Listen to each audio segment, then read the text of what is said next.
Hello and welcome to the Comic Book Attic YouTube channel. For those of you who are subscribed and actually watching this right now, you haven't seen much of me. I haven't seen much of me at all on camera, but you haven't seen any posts in a long time. And this is the beginning of me fixing that problem. This YouTube channel was always a supplement to the Comic Book Attic podcast, which you can find online, comicbookaddict.libsyn.com. I've been doing the podcast since 2006. And I want to now do a more consistent YouTube version. Well, not version, but addition to the podcast.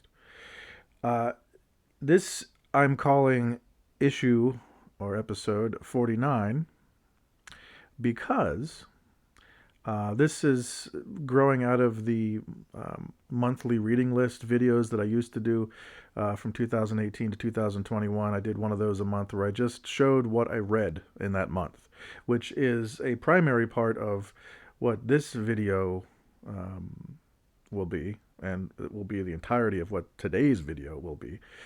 So I just wanted to make this a continuation of that. And even though I didn't number those episodes, 4 years, 12 months, 12 episodes a year, that's 48 episodes, so here's 49. And of course, for the first time, I'm on camera, and my light went out. There it is. Okay. So anyway, I'm going to show you what I read in the month of January 2025. And my hope is that as I continue with these videos, I'll be able to add more content that I want to add, like recent pickups and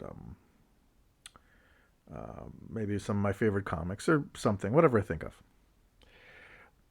And I should also mention that I have been doing videos like this on my other channel, the Cinematic Attic, where I talk about movies. And that is a series that evolved over time into something I quite like doing, and I'm hoping that this will follow that path. So let's look at what I read. Let's talk some comics. Now, what's different from now and in the past is that the past episodes where I showed what I read, I just showed what I read. Very little commentary. That's what's going to be different now. I'm going to try to talk a little bit about what I'm showing you. Now, how I do this is I'll talk about Marvels I read, the DCs I read, and everything else. And for the month of January, I read a total of 189 comics, 86 of which were Marvel. Marvel was the winner, as it often is, but DC was not far behind with 70 comics. And everything else, all the other publishers equaled 33 comics. So we're going to start with the other publishers first. Then we'll do DC, and then we'll do Marvel. So if that means anything to you in terms of skipping ahead, feel free. But that's what I'm going to do. So this is going to be a mixture of old comics and new comics. And I'm starting with actually the oldest comic I read this month, and it's the only Dell comic I read in the month of January, and that is this issue of 4-Color, number 150, featuring Tilly the Toiler. I was in the mood to read something more like a comic strip, and I just randomly grabbed this one. I remembered I had it. And this is a lot of humor. There's a few, like page gag strips, but there's also longer stories where they just keep building upon the misadventures. And it was quite enjoyable. So 4-Color, Dell's 4-Color 150. And that's followed up with the most obscure comic I read in the month of January. And this is one that I read potentially to do an episode of Promotional Comic Spotlight on. Just never got there. I may still do it, but I will say this is a comic in which you will find absolutely nothing about it on the internet. Super People. This is a promotional comic from Case Institute for Research and Development in Occupational Education. From the Graduate School and University Center of the City University of New York. And there's no year or anything. This looks potentially 80s. By the way, this issue of Four Color was from 1947. And it's just a comic about careers and things. Super people. But I'm still thinking of doing a podcast on that, or at least a quick review or something, because you can't even find a cover image of this online. So I at least want to be able to post the cover image so that it exists on the internet. Moving on, Malibu Comics. This could, I guess, potentially go in the Marvel pile since Marvel owns all the Ultraverse stuff, but I read Exiles #2. I enjoy the Ultraverse stuff, so I picked my way through it, and I actually had thought I'd read this entire miniseries, but guess I hadn't. So I read Exiles 2. From Dynamite, I wasn't going to get into this series, but, well, I did. Thundercats #11. Thundercats, obviously, cartoon I watched when I was a kid. I own the entire series on DVD, so read that. I also got caught up with the miniseries of Chitara, #4 and 5. Didn't enjoy this mini as much as the regular series, but Chitara was my favorite character when I watched the cartoon, so wanted to get that. Speaking of Saturday morning cartoons, another cartoon I watched, Dungeons and Dragons. This is the Saturday Morning Adventures Dungeons and Dragons Series 2, #1.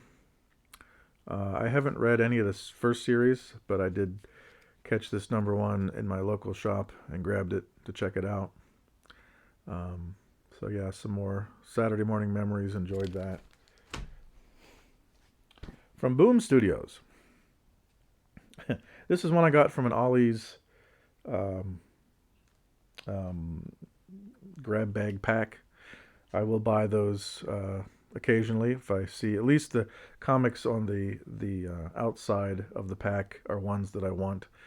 And whatever I can kind of see inside, you get I think 5 comics in a pack, if I'm remembering correctly. Anyway, I got this one in one of those packs. We only find them when they're dead, #1. This is a series from Al Ewing. Interesting idea, but it didn't make me eager to continue with the series. But anyway, also from Boom, the opposite effect. I tried this series off the recent issue shelves of my local shop and did want to seek out the rest. The Displaced, written by Ed Brisson. I picked up issue 1 to try. I loved it. Went back. They had issues 2 and 3. And I currently have issues 4 and 5 ordered from eBay so I can finish the series. But really enjoyed this series.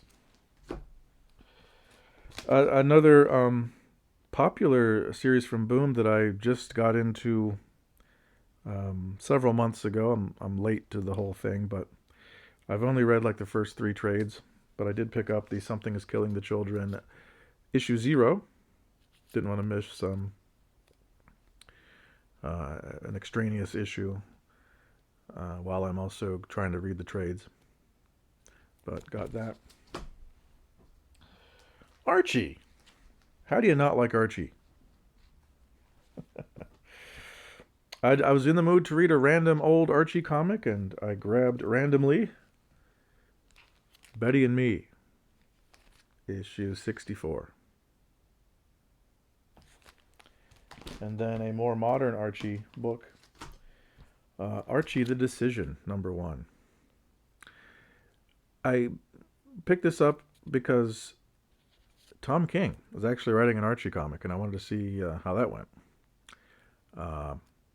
And it was pretty good. The Decision is, of course, Betty or Veronica, and spoiler, not much of a decision is made. But the whole issue is very much a tribute to Archie and his history, and I really enjoyed what they tried to do here. From Mad Cave. If you're wondering where Dan DiDio went, Mad Cave. Speaking again of Saturday morning cartoons that I watched when I was a kid, Defenders of the Earth. Here we have Dan DiDio actually writing, and Jim Calafiore doing the art. This is Defenders of the Earth, as if time has passed. What they're doing now, what has transpired since that original cartoon show. So I read 3 and 4. Enjoying this quite a bit, actually. But I am biased because I watched the cartoon when I was young. But if you don't know Defenders of the Earth, you have classic heroes Mandrake, the Phantom, and Lothar, and Flash Gordon, and their kids.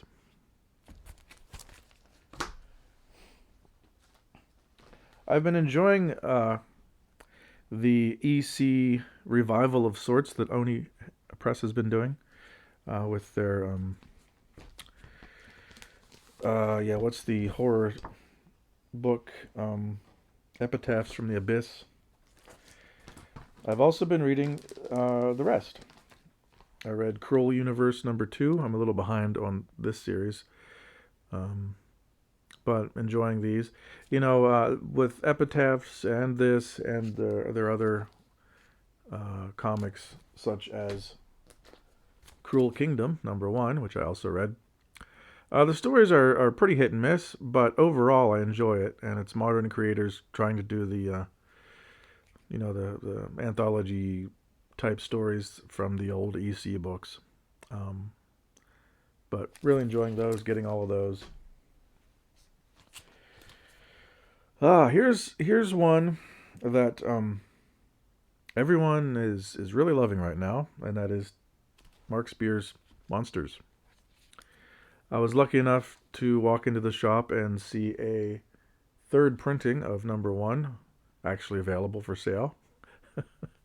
And so I grabbed it and I read it and I enjoyed it. Of course, I love the artwork. That's the big selling point for Mark Spears. He's really big right now. Enjoyed this enough to keep reading.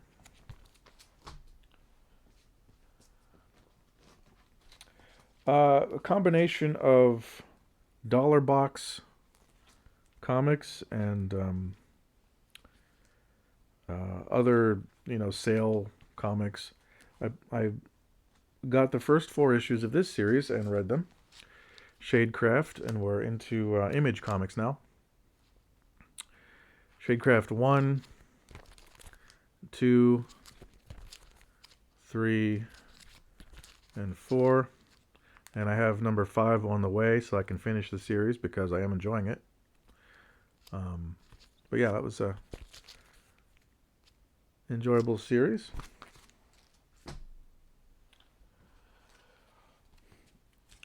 Sheltered #1. I actually have read 2 or so issues from further on, and I enjoyed them. Found issue 1 and wanted to, read it from the beginning. So, got that, read that. Another Ed Brisson book. I found that I'm a fan of his. So, I'm going to try to find the other issues.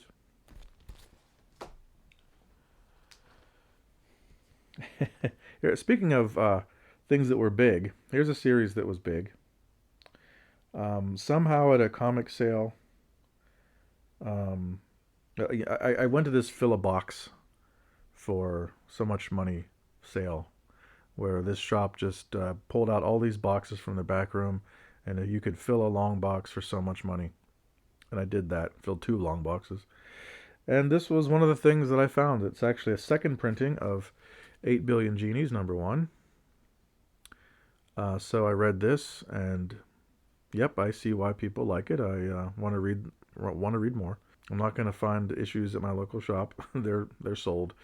So I'll maybe get the trade or something in the future. But 8 Billion Genies, #1. Enjoyed it.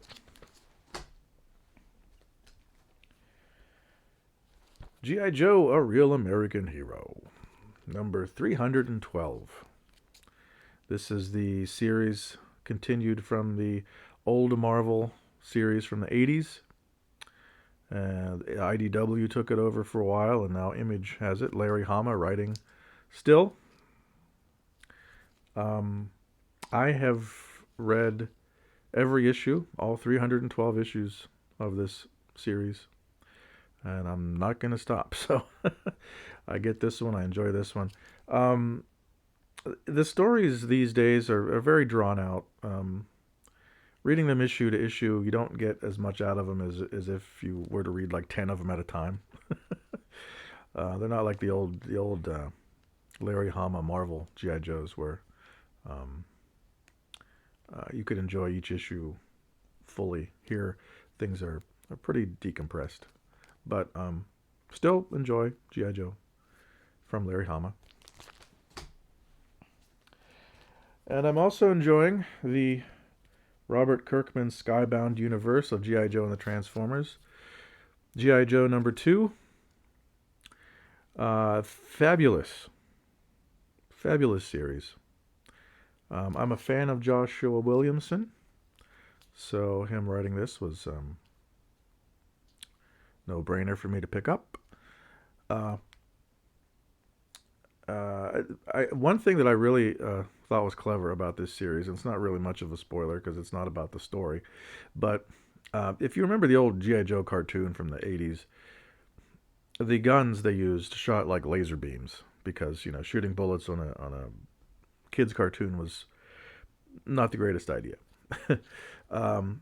In here, they have used this story beat, the story convention, that they do have guns like that, and the reason they shoot what appears to be laser beams is because they're powered by Energon, which of course is the big Transformers power source. So I really thought that was clever. But all in all, it's a great series. So if you haven't checked this out yet, please do. And of course, to go along with that, Transformers #16. Lifelong Transformers fan. It was my favorite cartoon in the 80s, my favorite toy in the 80s, my favorite everything in the 80s. Transformers. I was a huge fan of Transformers. I still have, I don't know, like between 50 and 100 of the toys with their packages stored in the other room. Original Optimus Prime, etc. So yeah, I'm naturally inclined to want to read Transformers, and this is a pretty good series. Geoff Johns. I have really enjoyed his Image Ghost Machine universe. My favorite book is Geiger. So of the current series, I read issues 8 and 9. These had guest artist Paul Pelletier instead of Gary Frank, but I'm a fan of Paul, so that's fine. And then, of course, I read number 10, Gary Frank Returns. It's my favorite series that he does. I've read the original trade and most of his other appearances. I still have a few to find, but current series, all in, loving it. The other series that's set in that same universe is Redcoat, and I read issue two. I have I have to catch up on this series, but I read issue two and enjoying that quite a bit. And the final image, the final non-Marvel, non-DC book I read was a freebie. The Radiant Black: The Story So Far freebie to help catch you up on the Radiant Black series, which I have not read. I do have issue one sitting somewhere in a box, but this was a quick read to get me up to speed. So let's move on to DC. In January, I had a snow day from work, and I have a tradition that anytime I have a snow day, and this goes back all the way to, you know, high school, middle school. If there was a snow day, I would sit down, listen to some music. Back in the day, it was, listen to records and read issues of Superman Family. So on that snow day, I read Superman Family number 197, featuring stories with Supergirl, Superboy, Jimmy Olsen, Lois Lane, Clark Kent. Fun stuff. And I have a complete run of Superman Family, and I have plenty of issues left to last many more snow days, so very happy about that. And if I do run out, I'll just read issues of Superman. Old issues, like 70s issues of Superman, or Jimmy Olsen, or Lois Lane. No problem, but enjoy that.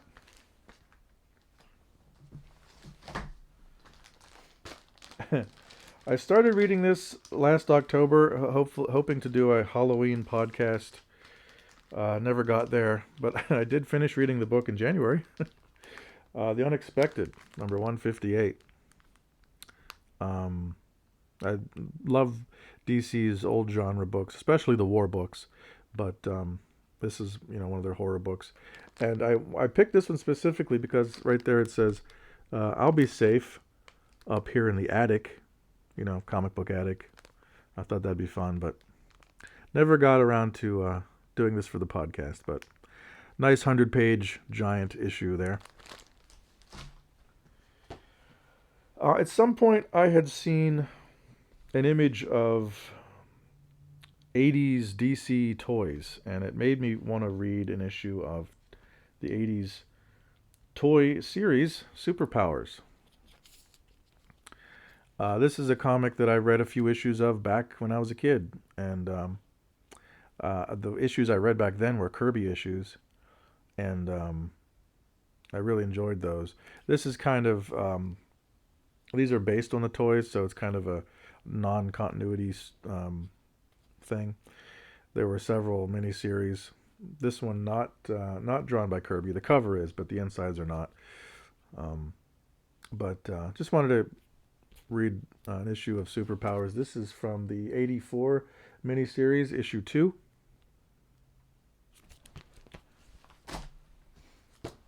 Random read. I sometimes will go to my boxes of unread comics, grab something that looks appealing, and just read it. And this is the next issue in line I needed to read of Gotham Academy, this being issue 2. So, read that. DC, new stuff, their All-In initiative, has really worked for me, has worked gangbusters. I am admittedly a Marvel guy. Right now, currently, I'm buying and reading 100% anything in the Marvel Universe, and anything, in the Marvel Multiverse in terms of comics. Usually, as far as DC goes, I'm only buying and reading maybe 25% of their output, the DC Universe output. Right now, with their All-In comics, I'm kind of up to, like, I don't know, 75-80% all in, as it were, with their comics. I'm loving what they're doing. I wish I could go 100% with DC too, but money. if I cut out buying any the new independent books, I could probably go all in on DC. But oh well. Right now, they're really breaking the bank with having me buy all these great series they're doing. And here's one: Challengers of the Unknown, #1. I'm enjoying the whole Justice League Unlimited on the satellite thing they're doing, and they have these um, series that are kind of branching out of that, like this. Challengers, they work on the satellite. You have the Atom Project, which we'll see in a minute, which they work on the satellite.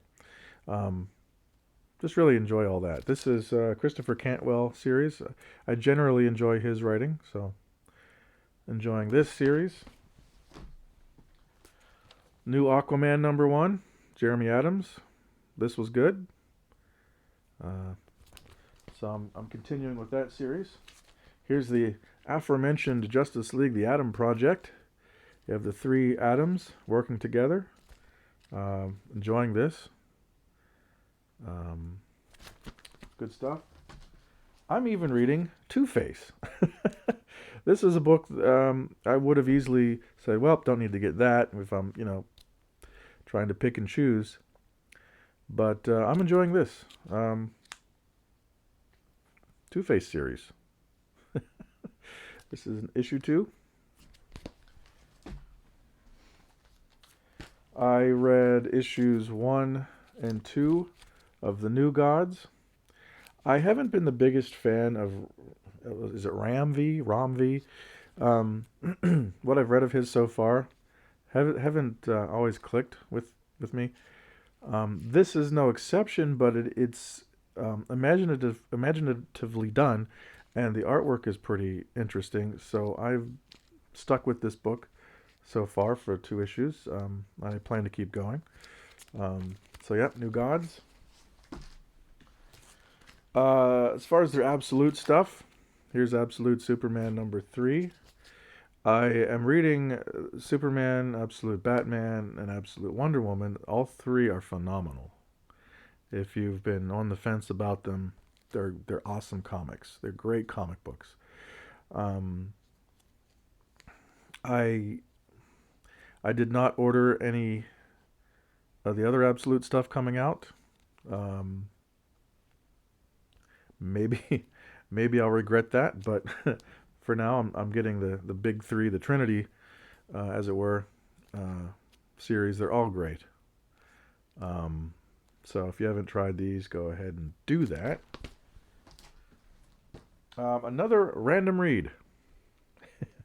I read issue 1 back when it came out. Totally randomly picked out and read Forever Evil Argus #2.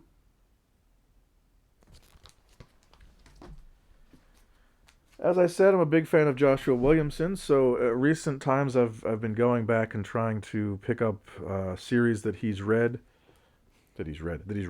so that I can read them. Um, I went back and bought his issues of Batman Superman. I actually trying to complete his Flash run. I have the remaining issues ordered through my comic shop on the way right now. Um, but I read issue 1 when it came out, but I recently read Batman Superman 2 and 3 and 4. And I will be reading the rest shortly.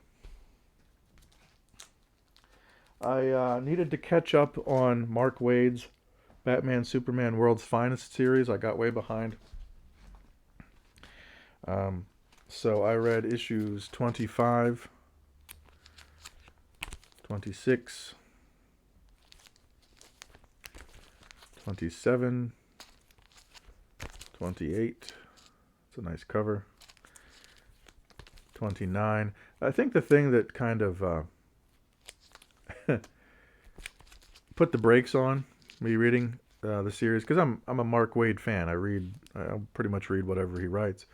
Um, this storyline right here dealt with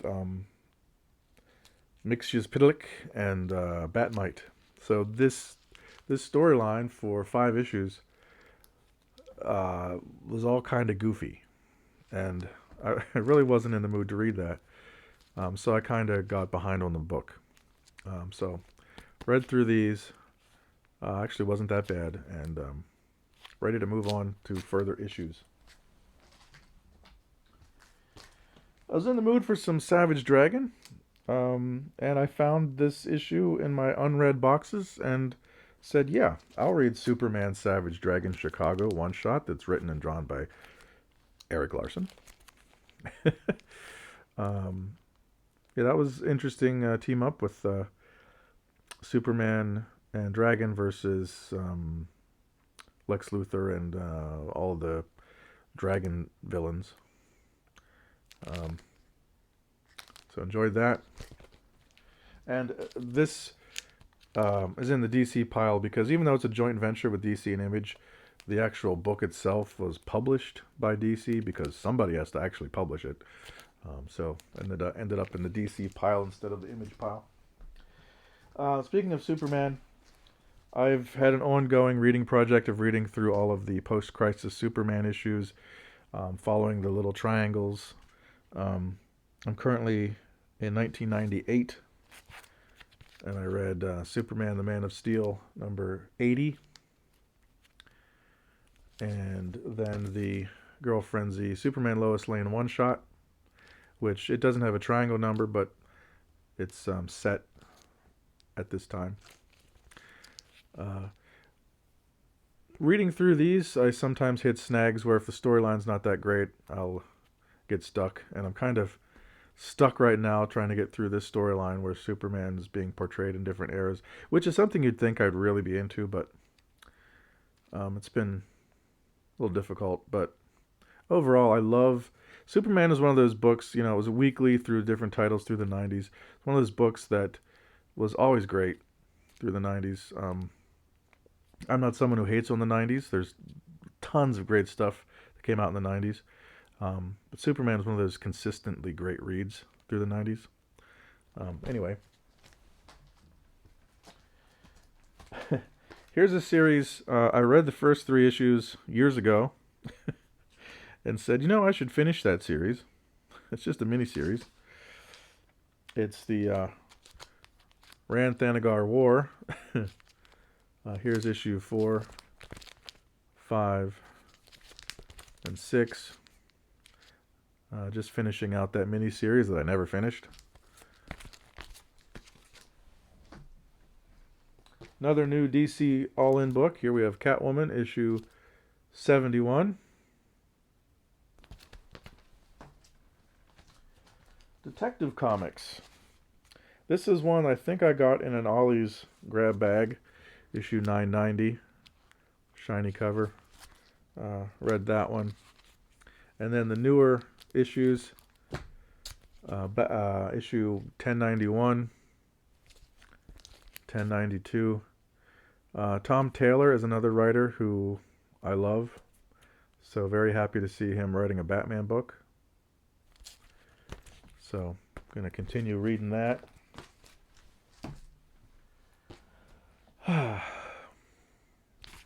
Wonder Woman. Here's issue 15, or Legacy 815. By the way, very happy that DC is including a lot of Legacy numbering on their covers now. And I love that they're doing it in little triangles, like the old Superman triangles I just mentioned. Love this cover. Tom King is one of those writers like Grant Morrison who... and Jason Aaron, and even Scott Snyder, who have the ability to write amazing comics. But sometimes the comics they write, I just don't dig. This issue of Wonder Woman didn't really dig. I do have the next few issues after this, so I'll see if it gets better, but this is me dipping into the current Wonder Woman, and probably won't stick around. But anyway, read that. In the opposite direction, an issue I didn't expect to really get into, but loved. Metamorpho, the Element Man, #1. This is written by Al Ewing, who typically is a Marvel guy. But this I read and I loved. It was just fun. Really fun comics.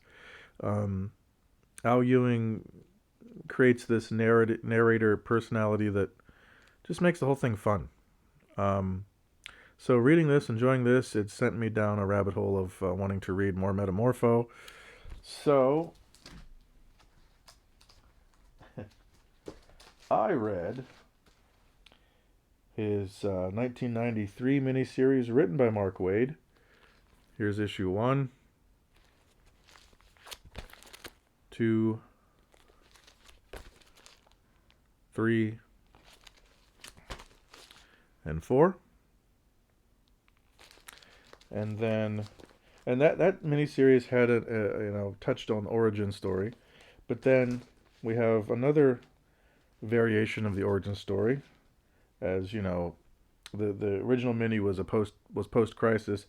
This next mini was post Infinite Crisis. So we have Metamorpho Year 1, #1. This being Dan Jurgens, and I love Dan Jurgens. #2, 3, 4, 5, and 6. So yeah, got my fill of Metamorpho. Ready for more. Then moving on to Flash. Couple of the Joshua Williamson issues I'm reading my way through that I hadn't read before. Here's issues 64 and 65. Reading the Price story, which is a crossover with Batman. So you'll see an issue of Batman in a second. Then I decided to try the current issues. Issue 15 or 815 and 16, 816. This is another one like Wonder Woman where Cy Spurrier can write some good stuff, but this isn't really grabbing me. I do have the next few issues on order because Flash is in Scartaris, and I love Warlord, so I'm eager to see Warlord. But yeah, this is another, and Flash is one of my favorite characters, whether it's Barry or Wally. I love Flash, so it's kind of sad that I'm not really digging the book, but anyway, picked those up, read those.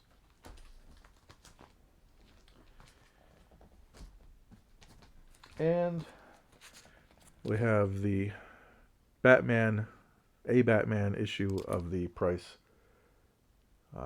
storyline, number 65, written by Joshua Williamson, giving Tom King a break, I guess, back when this came out.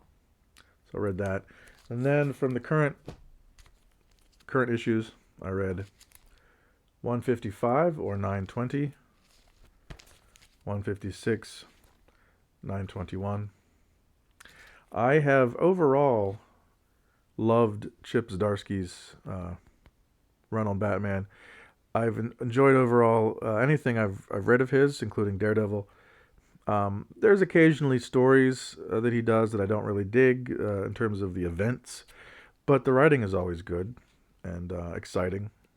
So he, I believe, has one more issue to go before he leaves Batman, and we get the sequel to Hush.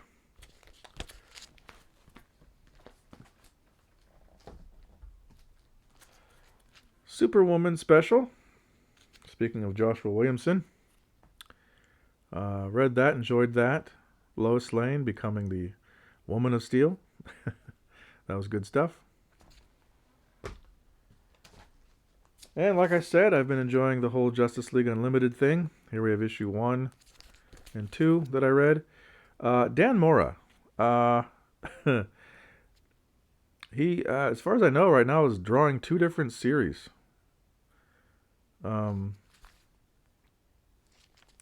In this day and age, it's hard for an artist to keep up with one series, and he seems to be doing two. So I don't know, but kudos. But yeah, loving what they're doing with Justice League right now. Batman and Robin issue 17. I was reading this, of course, prior to All In with Joshua Williamson because I like his stuff. I wasn't sure if I was going to keep going when Philip Kennedy Johnson took over. I do enjoy Johnson's writing, but sometimes his stories will drag out far longer than they need to. But this book so far has been really, really good. So glad I stuck with this one.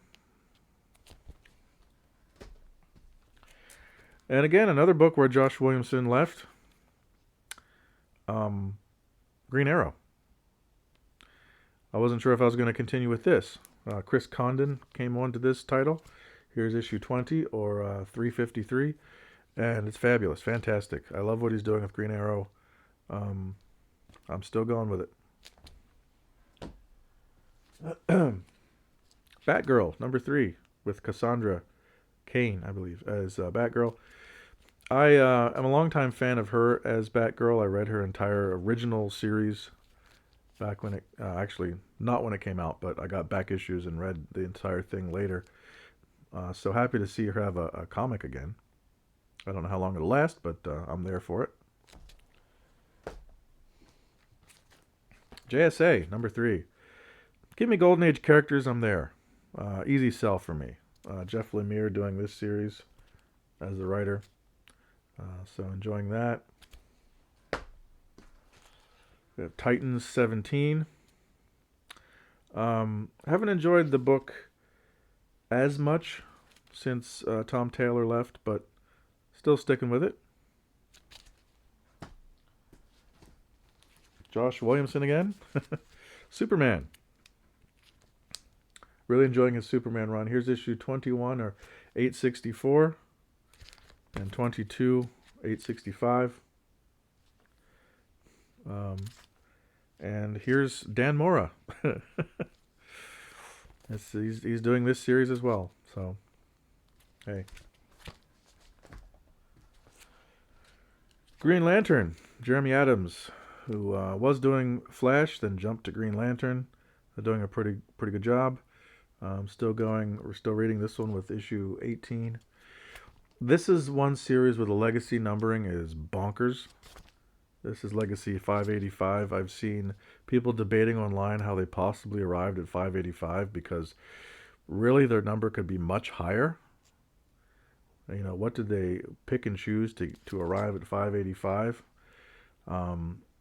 I made my own determination of how they think they did it, and it works out pretty well. Seems pretty logical, but no one has officially outlined how they got there. I know some people don't care, but it's one of my pet things to think about and look at. I love legacy numbering stuff. But anyway, Green Lantern the book is pretty good. Then we have to finish out DC a whole bunch of Action Comics. I saved up a bunch of these as it went weekly with All In. I saved up a bunch to read them all at one time. So I have Action Comics 1070, 1071, 1072, 1073, 1074, 1075, 1076, 1077. Can you guess what the next one is? 1078 and 1079. This is an ongoing story written by Mark Waid, so enjoyable. Dealing, of course, with the Superman family, but Superman not the negative zone, geez, the Phantom Zone. And if you're a fan of Mon-El, a character who gets retconned repeatedly. They it seems like retcon again some aspect of his past in this story, which deals with the Phantom Zone. So if you're a fan of his, check this out to kind of get an update on where he is. But I've been enjoying this. Mark Waid, Superman, hey, good stuff. Marvel. Let's begin with their current Ultimate stuff. I only read a little bit of their Ultimate stuff in January. My two favorite of their Ultimate series, Ultimate Spider-Man, here with number 9. I'm a little behind. And Black Panther, my other favorite of the Ultimate stuff, number 11 and number 12.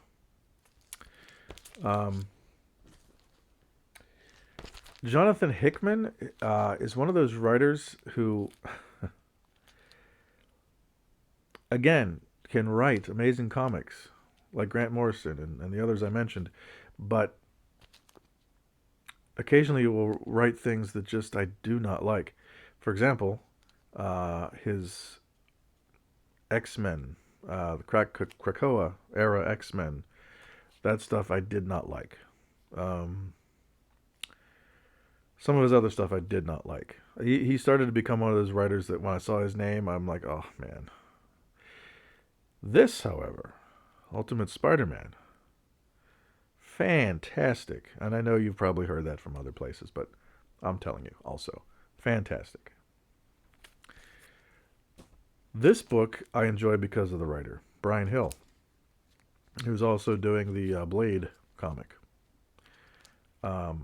Really enjoying the writing on this one. So, those are my two favorite of the Ultimate series right now. Moving over to some X-Men.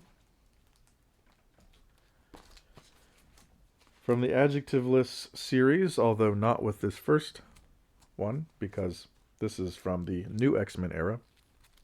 One of the Grant Morrison issues I never read. This is 143. But then moving to the modern stuff, we have issues 6 or 306, 7, 307, 8, 308, and 9, 309. Now that the X-Men are out of Krakoa and that age is over, I'm back in with the X-Men. When the whole Krakoa thing was happening, I would dip in here and there just to see what was happening or check out important events, but mostly I didn't buy any of it. So that was an easy way for me to save money at the time. But now, now I'm back in with all the X-Men because they're no longer part of that. So anyway. Enjoy those. That's Jed MacKay doing X-Men. Jed MacKay is another writer I enjoy, especially Moon Knight, and we'll see an issue of that shortly. Phoenix, 5 and 6. Jean Grey in Space. It's pretty interesting, actually. I've been keeping up with this series. Trying to catch up to Iron Man. I finished out the Dugan series here with issue 18, Legacy 668, and 19, 669. I've already read 20, but haven't started the new series yet. But finishing out the last series of Iron Man there, which I enjoyed. I generally enjoy Dugan's writing. Immortal Thor. I read number 17 or 778 and 18, 779. I love the Alex Ross covers on this whole series. Al Ewing doing the writing.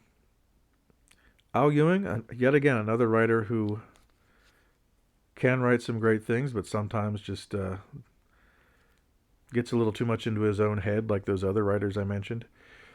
Uh, Doing the Immortal thing, like the Immortal Hulk he did before this, that book started out really, really good, really impressive, but it went too far into the weird supernatural magic, um, bizarre stuff. It just didn't feel like a Hulk book, so I wasn't really into it after a certain time. That kind of thing fits more with Thor, the Immortal Thor. So his style, like that atmosphere that he put on Hulk, works much better with Thor. So I've been enjoying the Thor book actually. So um, I'd recommend it if you liked Immortal Hulk. Try Immortal Thor.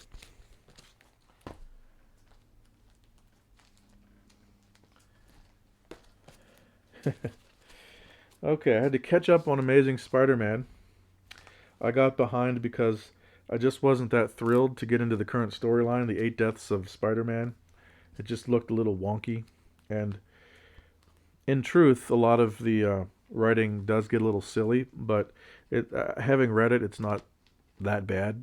I've read worse, so I was able to read through this pretty quick. But I read issues 61 or 955, 62, 956,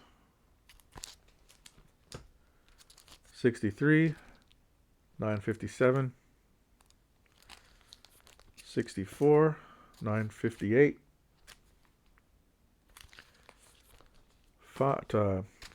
65, 959. Then Marvel doing another one of their things I don't like with the numbering. I do appreciate when they try to keep legacy numbering, but when then they start injecting these point things, drives me insane. Um, this is issue 65 point deaths. Just make it issue 66 or make it a special issue or do something. Just stop with this point stuff. I mean, I do understand that it helps you know in the sequence when to read it, but if you're going back trying to fill a run of a series, you're looking for back issues, you aren't necessarily going to know that this issue existed because it's not numbered regularly. I've found that I've been trying to fill runs of series, and at some point I realize I missed a point one issue or a point something issue, and it drives me nuts. But anyway, this is one I have on a pull list at the store, so I know that I'm going to get it.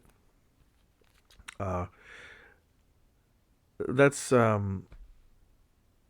something I wanted to mention is that I get most of my books from DCBS. I went back to DCBS recently, but I do keep about, I don't know, seven or so books on my pull list at my shop just to support the shop. It gives me a chance to not only support them, but to actually go in there and maybe find some back issues or something, give them some business. But most of my books I get from DCBS. Um, Spider Man, though, I keep getting at my shop.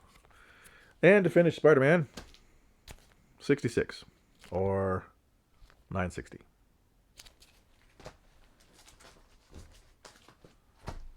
Uncanny X-Men. Got caught up on those issues. Gail Simone writing these. Um, you can tell that I'm more of a writer focused comic book reader because I mentioned writers and not a lot of artists. Because if it's not written well, it doesn't matter how pretty it is in my mind. So that's what I look most at. But I read issue 3, 703, 4, 704, 5, 705, 6, 706, 7, 707, 8, 708. Getting caught up on X-Men, or Uncanny X-Men as it were. Then we moved to Deadpool. Tried to catch up, not quite there, but I read issues 2, 3, 4, 5, and 6. Forgive me, I have to keep pausing because my eye keeps watering. It's just that I'm looking at such great comic book art that my eyes start watering. Your Friendly Neighborhood Spider-Man. I wasn't going to get this series because, it's based on a cartoon or accompanying a cartoon, but then I'm thinking, yeah, but it's in the multiverse. So I ended up getting it. Glad I did because right now this is a book people are looking for. So I got issue 1 and issue 2, read those. I've watched the first couple episodes of the cartoon, and it's really good too. Speaking of Disney Plus Marvel cartoons, I recently watched the 3rd season of What If. So I was in the mood, and of course Marvel put out some What Ifs just to accommodate those of us who are watching the show. So we have What If Galactus, Transformed Gambit, and Transformed Hulk. And also because of the What If Season 3, I was in the mood to read Exiles. Here's issue 9. I think, this whole series, if not most of it. So I've been trying to read through it, and, well, I'm only at issue 9, so lots more to go. But Exiles 9. Couple of quick reads. Pet Pool Party. And Venom War, It's Jeff. Just some, funny comics. I got caught up on X-Force. A series that I really kind of like the concept. And it's not a bad series overall. But I read issues 3 or 293, 4, 294. By the way, if you're a fan of the X-Men team member, young X-Men character, I believe Surge, you might want to read this series. Important developments. Issue 5 or 295 and 6, 296 and 7, 297.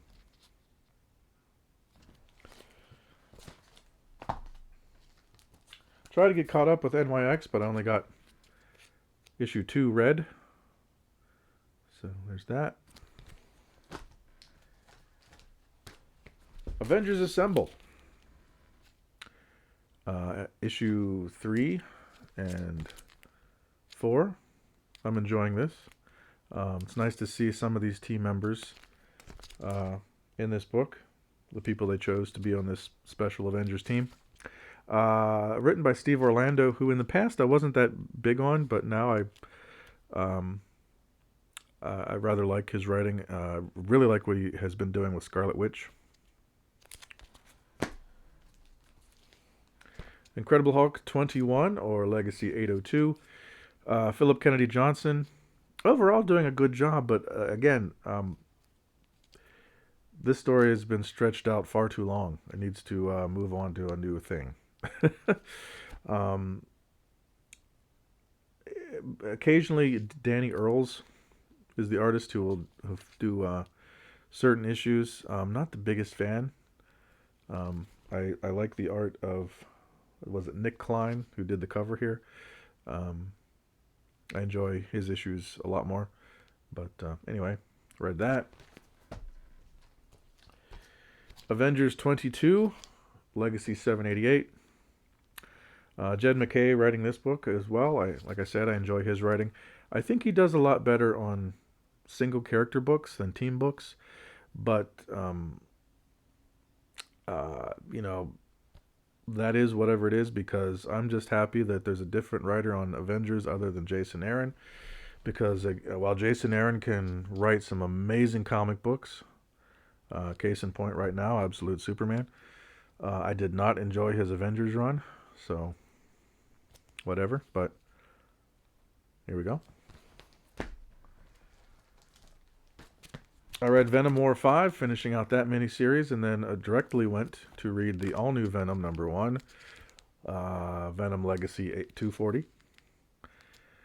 And I like that we're treated to begin with who's the mystery of who's the new Venom, um, which I'm sure will be revealed shortly.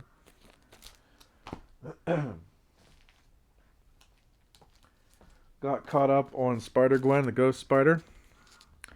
Issue 7, 67, 8 or 68, 9 or 69.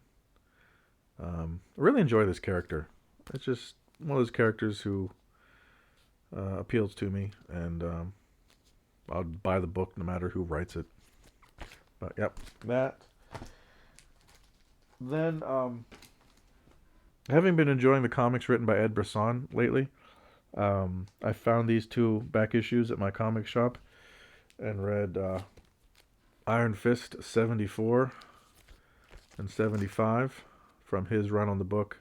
I've already read issue 73 back when it came out, but now I want to finish getting the other issues beyond 75. There weren't that many, just to finish reading what he wrote.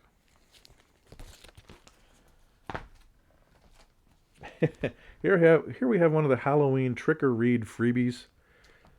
Spidey and His Amazing Friends. A comic you can read in like 30 seconds, it feels like.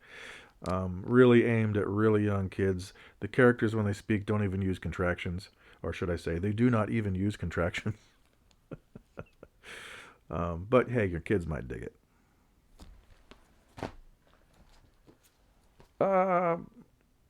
This came out not too long ago, but I didn't buy it at the time, so now I'm trying to go back and get the issues of Moon Knight City of the Dead miniseries. This writer, what's his first name? David P. Pose. I'm not sure if I'm saying that right. I haven't been the biggest fan of his. His stories are often very overwritten. A lot more caption boxes than are necessary. I mean, like to the extreme. I still haven't been able to get through all of his issues of Savage Avengers because they were just so overwritten. And the captions in those stories are just like you're going through the story and you're between reading the word balloons and looking at the artwork. The caption boxes are just like putting on the brakes every time there's one there. It's just this is not as bad as that, but wow, yeah. Sometimes his writing not a fan, but I do like that. And I guess spoilers. We get another Legion of the Unliving in this book. The various legions of the unliving throughout Marvel history. I've always loved when somebody brings a group of dead characters back to fight the hero, just to see what kind of assortment they put together. I love that. Anyway, so Moon Knight City of the Dead 1, read that. Psylocke 1 and 2.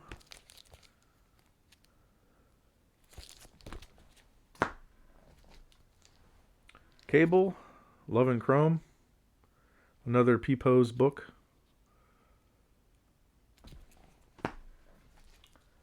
Wolverine 1.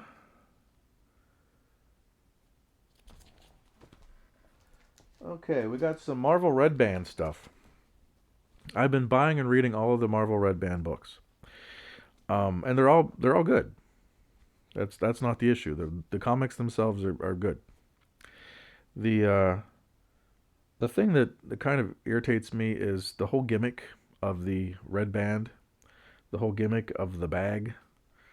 Not because there's a bag, but because, frankly, you don't need it. Um, they're marked as having explicit content, Here we have Werewolf by Night, number 6. But I have seen nothing in any of these Red Band books, explicit content, that is explicit content. Sure, there's occasionally, especially, they really tried in Blood Hunt to amp up, the gore. But there's nothing in any of these Red Band books that they wouldn't have published normally, either just as a matter of course or with, parental advisory on it. There's nothing extreme enough in these books to warrant explicit content. There's no problems with language or any other kind of content other than a little gore. There's nothing that warrants this gimmick because, well, it's a gimmick. So just keep that in mind. It's so unnecessary, but whatever. The comics are good, so why complain? Roll with it. But I also read Blade, number 3. Again, Brian Hill, enjoying what he's doing on this series and his previous pre-Blood Hunt Blade series. I really like that. And Daredevil Unleashed Hell, number 1. With Elektra, the Elektra Daredevil. Got caught up on Captain America. Read the last couple issues of the Straczynski run. Issue 15 or 765 and 16 or 766. These two plus the previous issue. If you were a fan of Straczynski's Thor series back, long time ago now, and you wanted to kind of get some more closure on what happened with Broxton, Oklahoma, and the Thor book, these issues you want to read. This kind of puts a cap on that whole, pun intended, that whole story. He took advantage of the fact he was writing Captain America to put a little ending on his Thor stuff.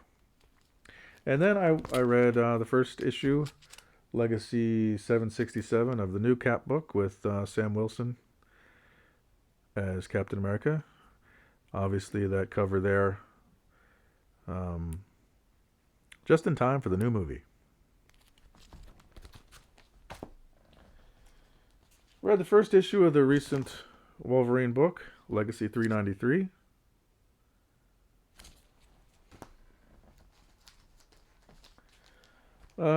Most recent 2 issues of Daredevil, 16 or 678, and 17, 679. I have been enjoying this series. I was kind of worried when Chip Zdarsky left, but Saladin Ahmed has been doing a great job on this book. So, digging it. Read the first issue of Exceptional X-Men. I really liked Kitty Pryde in this issue.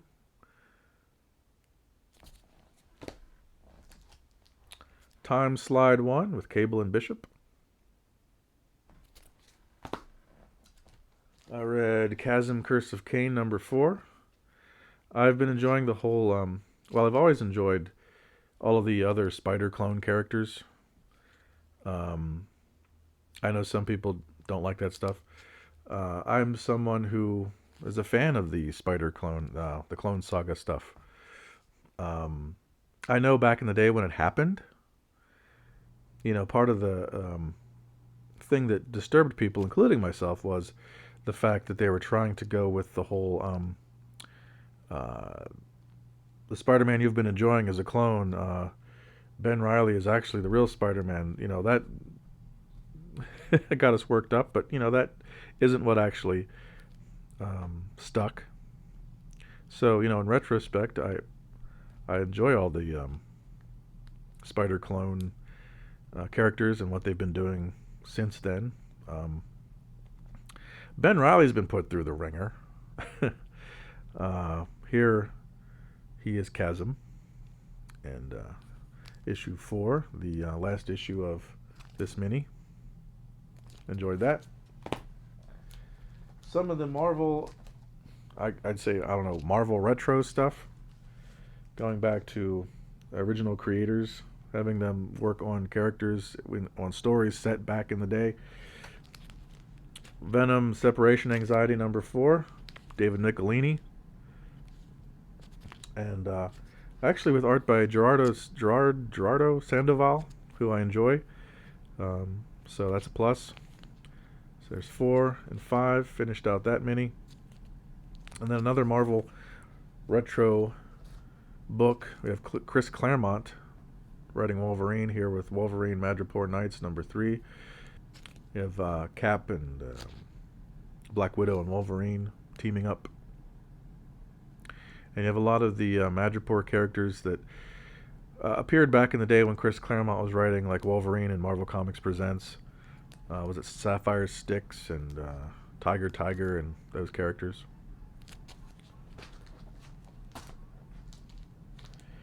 Moon Knight, Fist of Khonshu, issue 3, or Legacy 243. Jed MacKay, again, has been doing a great job on Moon Knight since day one. So, love that book. Hell Hunters 1.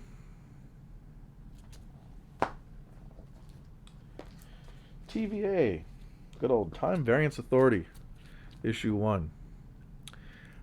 This is, of course, about the TVA, but it centers around Spider-Gwen being there. It does bring a lot of the stuff from the Loki TV show into, I guess, Marvel comic book continuity, the characters and concepts, further expanding the TVA for the Marvel canon, Marvel comic book canon. So that's fun. West Coast Avengers #2. I'm a lifelong fan of the West Coast Avengers. I read it back in the day, back when Steve Englehart was writing it. I loved it back then. So happy to see the team, West Coast Avengers team, existing, doing a lot of throwback stuff, like Iron Man actually being able to wear the red armor he wore back then. Love that. We have Firestar on the team. That's amazing. Really enjoying this book by Jerry Dugan. Or Duggan. So looking forward to reading a lot more of that. Another fun, quick read, Alligator Loki holiday special. Went back and read a random issue of Warren Ellis's Thunderbolts I hadn't read. Here's issue 114. Deadpool Team Up #4. I am someone who is not a Rob Liefeld hater. I actually quite like the dynamicism of his artwork. It's dynamic, folks. So if I see him on artwork on something, a comic book, I'll usually get it. The only thing I don't like about Rob Liefeld's artwork is the lack of backgrounds. That just bugs me. And it's not like, a missing background here and there. It's like the whole page, every page. I mean, I went through this book just for fun to count how many panels had backgrounds, and they're like 5. And, even those backgrounds weren't sophisticated. So it's, he likes drawing the characters and the action, but, all the background stuff, he really should get another artist to put in backgrounds or something. And I understand, back when I was young and trying to draw my own comics, I didn't want to draw backgrounds either. I get it. But anyway, I do enjoy his artwork. And I am enjoying this series mainly because it also brings in a couple old Marvel characters. You have Chris Starr, the Crystal Warrior. You have Dragonlord from old issues of, Marvel Spotlight or something. Anyway. We have Blood Hunters #5, last issue of this miniseries. I've enjoyed this series. Erica Schultz has been a writer I've enjoyed. And the last comic book that I read for January. This is the second printing, I believe. of the Doom one shot. I heard people saying this was pretty good, so I checked it out. And that's it. That's all 189 comics I read for January 2025. I will be back to tell you what I read in February, and we'll see if I add anything else into it. If I read this much again and go on for another, hour and 15-ish, maybe not, but we'll see. Anyway, till next time, everyone, enjoy your comics.